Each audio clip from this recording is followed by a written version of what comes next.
সবসময় একঘেয়ে থোড়ের আলু থোড় রান্না খেতে ভালো লাগে না, তরকারি খেতেও ভালো লাগে না। চিন্তা কিসের, আমি তো আছি নতুন নতুন রেসিপি নিয়ে চলে আসব।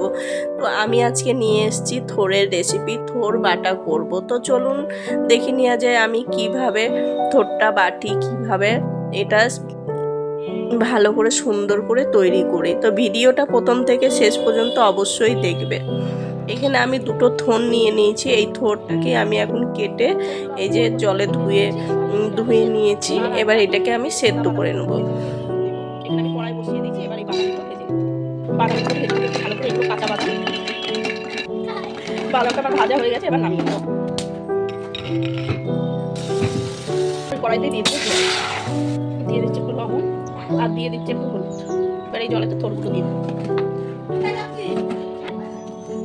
এবার কিছুক্ষণ ভেজে দেবো, এটা ফুটার অপেক্ষায়। নারকেলটাকে কুড়িয়ে নেবো। এই যে নারকেলটাকে কুড়িয়ে নিয়েছি, এতটা হয়েছে, এতটা তো দেবো না, এর হাফটাই দেবো। থোড়গুলো আমার সেদ্ধ হয়ে গেছে, এবার নামিয়ে নেবো। নামিয়ে জলটা ঝরিয়ে দেবো। আমি থোড়টাকে সিদ্ধ করে ভালো করে জলটা সেদ্ধ হয়ে গেছে। এবার মিক্সিতে দিয়ে এটা গ্রেট করে নেবো। এবার এর মধ্যে দিয়ে দেবো কালো সরষে 1 চামচ মতো দিলাম। এবার দেখছি বাদামগুলো ভেজে দিচ্ছিলাম, ওইটা দিয়ে এইগুলো আমি আগে একটু গ্রেট করে নেবো, তারপরে কাঁচা লঙ্কা দিয়ে দেবো। এটা আমি পেস্ট করে দিচ্ছি বাদাম সরষেটা। এবার দিয়ে দেবো কাঁচা লঙ্কা, একটু জল মিশিয়ে দেবো। এবার এটা ভালো করে পেস্ট করে দিচ্ছি। আমার মশলাটা পেস্ট হয়ে গেছে। এবার এটা একটা বাটিতে নিয়ে নেবো। এবার এই মিক্সির মধ্যে দিয়ে দেবো থোড়গুলো। রসুনটা আমি ভুলে গেছিলাম, ওই জন্য রসুনটা আমি মোচার সাথে পেস্ট করে নেবো। কি সুন্দর পেস্ট হয়েছে, মোচার সাথে পেস্ট করবো, কোনো অসুবিধা হবে না। এটা তো আবার তেলে ভাজবো, ওই জন্য রসুনের গন্ধটা বেরোবে না। আর পেস্টটা এরকম হচ্ছে, এটা কড়াইয়ে দিয়ে আমি ফ্রাই করে নেবো।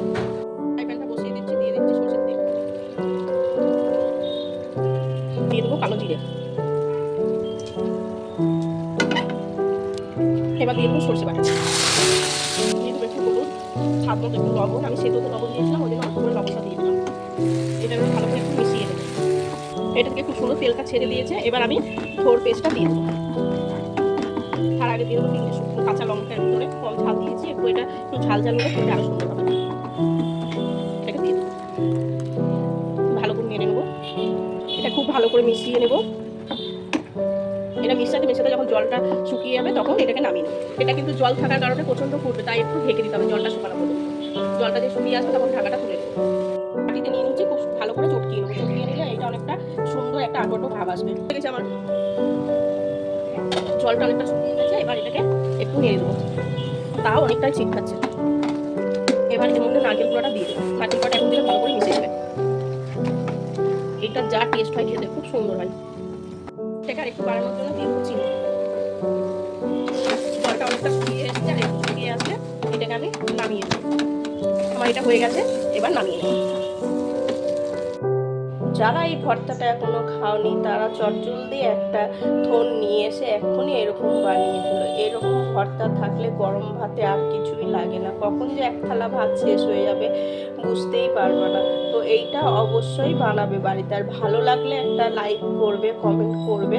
আবার দেখা হচ্ছে পরের কোনো নতুন একটা ভিডিওতে। আর আমার পেজটা ফেসবুক থেকে দেখলে পেজটা ফলো করে দেবে, ইউটিউব থেকে দেখলে চ্যানেলটা সাবস্ক্রাইব করে দেবে। ততক্ষণ ভালো থাকবেন।